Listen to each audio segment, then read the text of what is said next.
Allah telah menggantungkan kewajiban yang pertama ketaatan dan mencari ridho suami. Itu poin penting, karena setelah menikah, maka ketaatan yang tadinya kepada ayah pindah kepada suami. Hadis-hadis ini perlu bapak ibu terutama renungi ya. Dan bapak-bapak juga sampaikan kepada anak perempuannya, kepada saudarinya, perlu dibahasakan. Yang pertama hadis riwayat Muslim, kata Nabi SAW, bila wanita, istri manapun menjaga 5 waktu sholatnya. Ibu-ibu renungi baik-baik, tanpa disebutkan sholat sunnah. Ibu kalau sholat sunnah berarti ekstra. 5 waktu sholat saja, wajib. Berpuasa Ramadan. Tidak disebutkan puasa Senin Kamisnya, puasa itu tambahan. Kalau dia lakukan itu luar biasa. Puasa Ramadan dan dia mentaati suaminya. Ya. Maka pada saat dia meninggal dunia, ia akan diberikan pilihan untuk masuk dari 8 pintu surga. Dia boleh pilih yang mana dia mau masuk. Ibu-ibu perlu tahu ya, 8 pintu surga itu, pintu ke-8 itu pintu tertinggi. Ada derajat ke-100 namanya surga Firdaus. Bapak-bapak, kami ini kalau mau masuk ke sana harus 4 golongan. Nabi-nabi pertama. Dan saya sama bapak-bapak sudah tidak ada peluang untuk ini. Karena Nabi Muhammad SAW Nabi terakhir.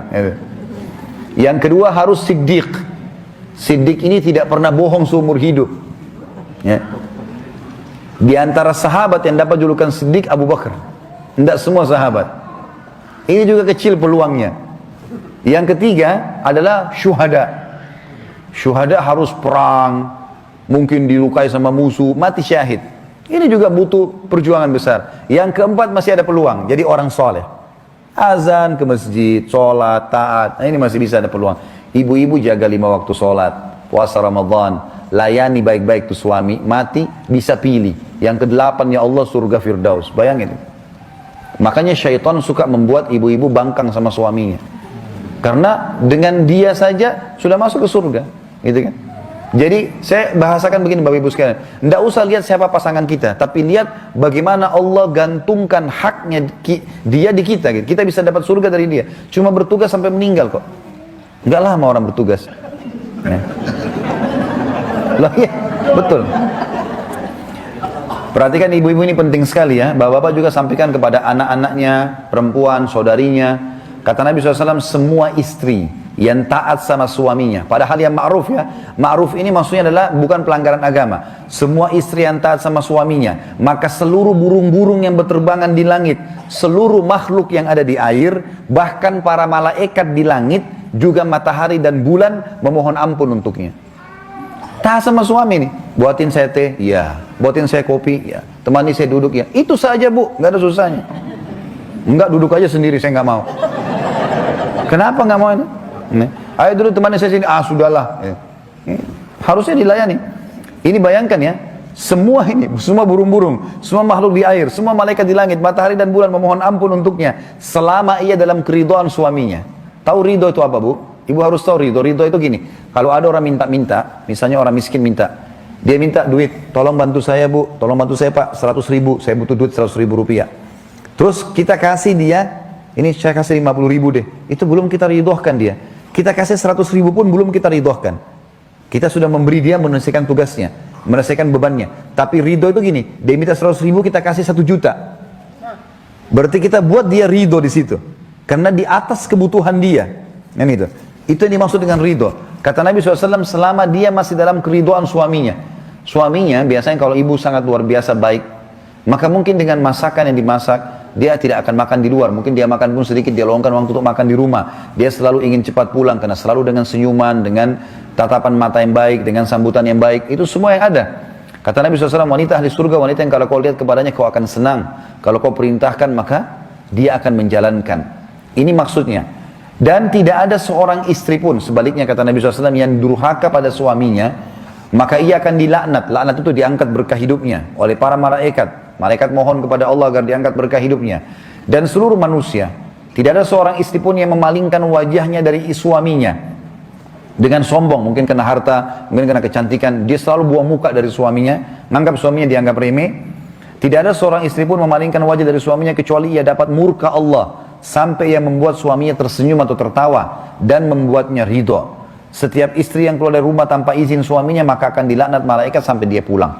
Jadi kalau dia taat, keutamanya besar sekali. Kalau dia melanggar, malah ancamannya juga berat. Kata Nabi SAW, ada 4 wanita penghuni surga, ada 4 wanita penghuni neraka. 4 wanita penghuni surga adalah, yang pertama, istri yang selalu menjaga kehormatannya dan sangat patuh pada suaminya. Ini wanita yang pertama ahli surga. Jadi suaminya segala-galanya bagi dia. Apa saja, iya. Selama bukan maksiat dia lakukan karena Allah Subhanahu wa taala. Yang kedua, banyak melahirkan dan sangat sabar serta selalu puas dengan pemberian suaminya walaupun sedikit. Jadi ini ahli surga. Saya sedikit kasih gambaran tentang masalah melahirkan ibu-ibu sekalian. Perlu kita tahu, dan ini memang penelitian para ulama sudah diadakan, keluarnya haid setiap bulan itu adalah peremajaan rahim. Peremajaan rahim. Makin rutin haid keluar, maka makin sehat si wanita tadi. Normal, kecuali dia lagi dibenahi, ya, dibibiti oleh sperma suaminya. Tapi kalau tidak, maka itu lebih baik dia haid. Makanya kalau perempuan tidak haid, dia bisa jadi masalah. Karena itu peremajaan rahim. Puncak daripada peremajaan dan membuat dia awet muda, membuat dia sehat adalah nifas. Dan itu terjadi kalau melahirkan. Jadi melahirkan itu, kalau ada persepsi yang mengatakan, oh kalau banyak melahirkan nanti jadi lemah fisiknya, oh jadi tua, ini salah semuanya. Makanya kita temukan orang-orang tua kita di Indonesia pun banyak, yang di kampung-kampung ya, walaupun mereka sudah berumur, tapi Masya Allah matanya masih terang, fisik masih kuat, anaknya banyak.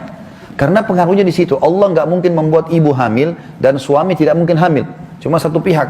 Maka Allah berikan potensi di situ. Hamil itu ada hubungannya dengan pahala besar, ada hubungannya dengan kesehatan. Sama dengan ibu kasih ASI kan.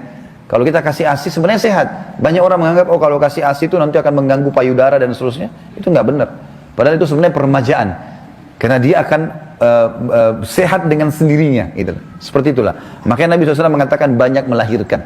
Dan perintah Nabi SAW menikah dengan wanita yang penuh kasih sayang dan subur. Karena aku akan bangga dengan jumlah umatku pada hari kiamat. Mungkin ada di antara bapak ibu bilang, kalau banyak anak susah juga ngurusnya. Betul. Ada waktu kita tersita. Tapi kita akan panen pada saat mereka besar bapak ibu sekalian. Kalau mereka sudah besar, kalau kita atur seperti itu, ya, kita didik dia dengan baik, apalagi ke agama, maka nanti mereka akan berbakti dengan kita. Yang ketiga, istri ahli surga adalah istri yang pemalu. Bila suaminya sedang tidak di rumah, maka ia menjaga kehormatannya dan harta suaminya, tidak memasukkan orang lain di rumah. Dan bila suaminya pulang, ia senantiasa menjaga lisannya agar tidak menyakitinya. Ini ahli surga. Nanti kita lihat ahli neraka sebaliknya ya, dia menyakiti suaminya dengan lisannya. Yang keempat, istri yang saat suaminya meninggal dunia, ini kalau anak-anaknya masih kecil, punya keutamaan sendiri. Istri yang saat suaminya meninggal dunia dan ia dikaruniai anak-anak yang masih kecil, maka ia menahan diri untuk nikah lagi. Lalu ia mendidik serta membesarkan anak-anak suaminya karena khawatir mereka terbengkalai. Kata ulama hadis, kalau anak-anaknya sudah dewasa dan dia merasa butuh suami, nggak ada masalah. Tapi kalau dia masih anak-anak kecil dan khawatir malah dia kalau nikah dia susah untuk membagi waktu, maka keutamaannya ada jaminan surga baginya. Kalau dia tahan diri.